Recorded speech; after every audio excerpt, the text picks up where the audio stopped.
Today I'm unboxing bulbs. It is time for bulb planting. It's roughly about time for garlic planting as well, so kind of put those activities all together in my to-do list. We'll plant enough bulbs and garlic that it's not something we can do in one weekend.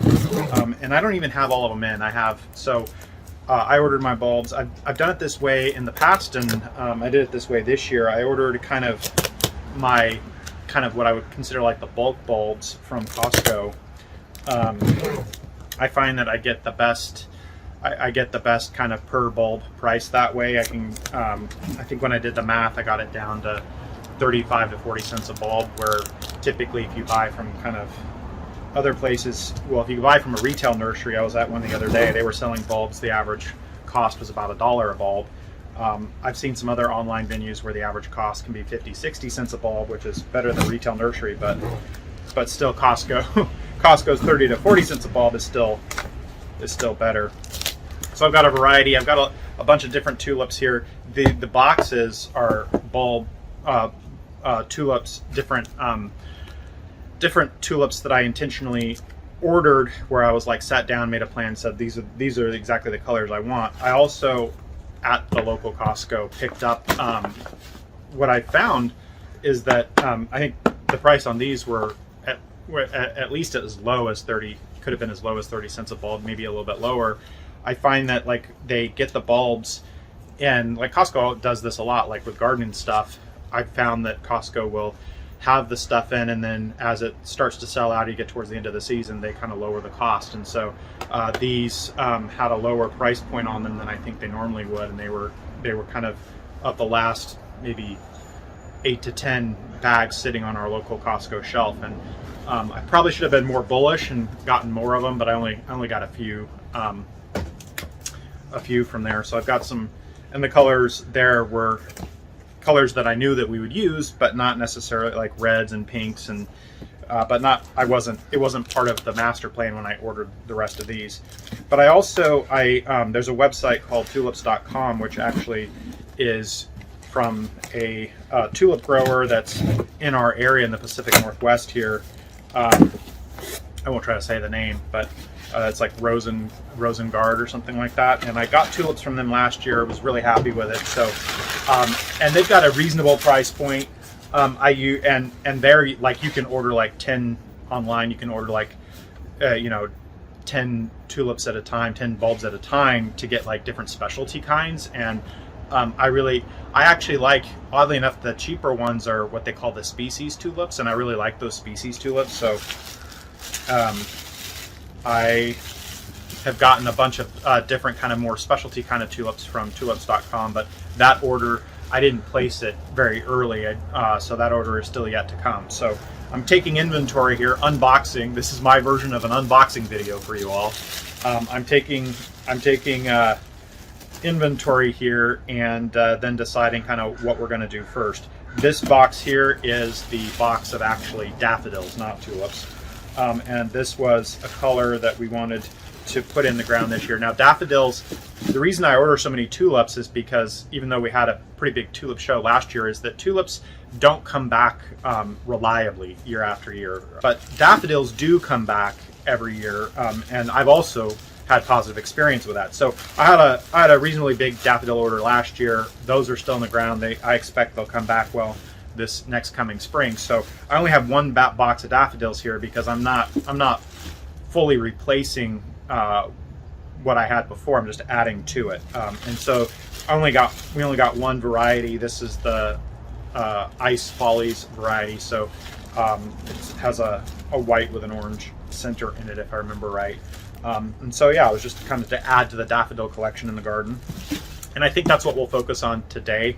I kind of, if I was more planned out on pencil and paper, I would go ahead and start planting tulips today, but I kind of feel like it'd be great to get the tulips that are coming in from from Tulips.com or Rosengard, to get those actually delivered first, and then have it all in front of me, so I can kind of say, okay, here's the different color schemes that are available, and here's where we want to put what kind of thing. So I'm going to start with the daffodils today. So saving tulips. So what we did, and I didn't put an enormous amount of effort into this, so I'm looking here, and I should have cleaned these off. It would have been a better, I probably would have been able to save more. I might have some damage on these because I didn't clean them off, but we dug the tulips, we dug the prior tulips out of the ground, at least the ones that we could remember where they were, because I waited too long and then lost track of where some of them were because the foliage was already kind of dispersed and out of the way. But we save these tulips, we dig them up, and then we replant them. And so, you know, they're not, in my experience, they're not going to be as vigorous as the new ones, but it's our best chance at getting some return on old tulips, or getting some old tulips to still come back. So yeah, we do have a bunch of the old tulips saved here and ready to go as well. I did this last year and felt it was reasonably successful, so we'll do it again.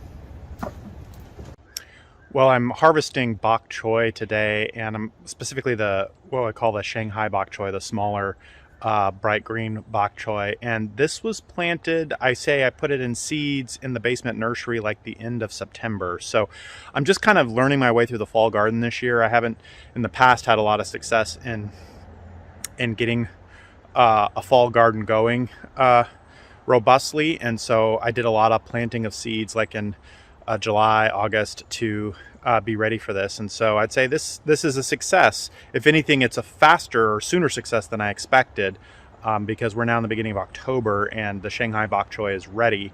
And so what I might do next year is, I mean, I could do that. I mean, it's fine. It's great to have some bok choy in October, but some of it went to flower because of the heat that was still going on at the end of August, beginning of September. So I'm thinking the optimal time might still be a little bit later, maybe planting my Shanghai Bok Choy like beginning of September, even mid-September, for a late October, mid-November harvest might be more optimal, because while I enjoy getting the bok choy, I actually still have plenty of other stuff coming out from the summer garden. I still have tomatoes coming, zucchinis, and the broccoli that's been going all season, if you've followed my vlog here. So I don't need per se the bok choy right now.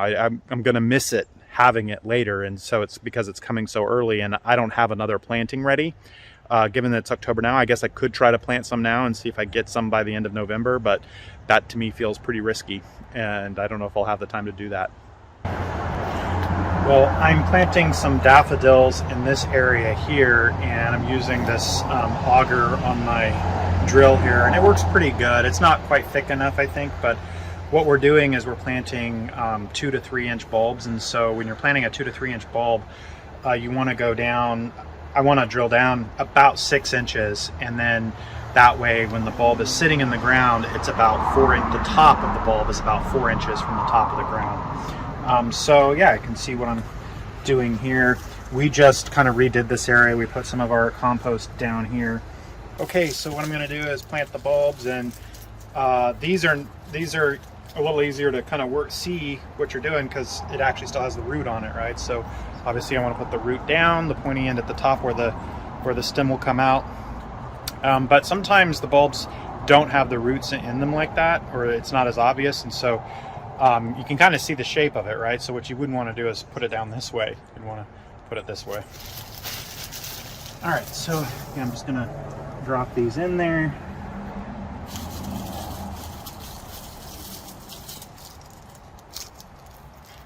And I'm not being, as everything in this garden, I'm not being super exacting with it, so not everyone's going to be exactly 4 inches below the surface, but close enough. It'll work. I did it before. So I'm not going to cover these up at the moment because we've got more to put in, and I'll cover them up. I'll cover them up after we put more in. So I'm going to leave them like that so I can see where I have them. Drill some more holes, put some more in, but that's pretty much it. Put it in and let it be, and then wait for it to come out. One of the first things that'll come out in the spring. I've always said that the garden kind of wraps up when the rain washes us out in the fall, but one thing I'm noticing as I'm paying a little more attention here is that there's actually a lot of light. I mean, we've lost a lot of light, and it's been almost suddenly, and part of it, you know, the clouds, of course, at this time of the year are covering the sun a lot of the time. But the other part of it is that just this particular garden, the way the trees are, as we get to this time of the year, where the sun is actually located coming up overhead is actually more covered by trees than it is in the summer. So, I mean, this garden's like perfect.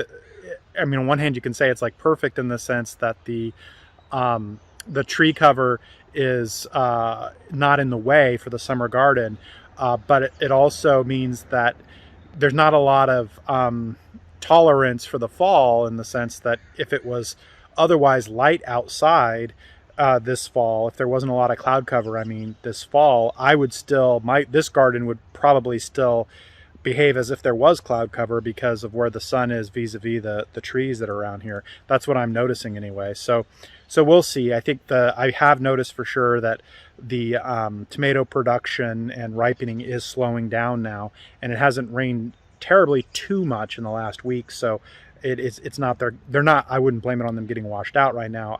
It is definitely that there's not as much light and maybe not as much heat, but I think from a heat perspective, it's not too bad, especially for cherry tomatoes. It's hot enough that they could ripen, or it's warm enough, I should say. It's definitely not hot, but warm enough.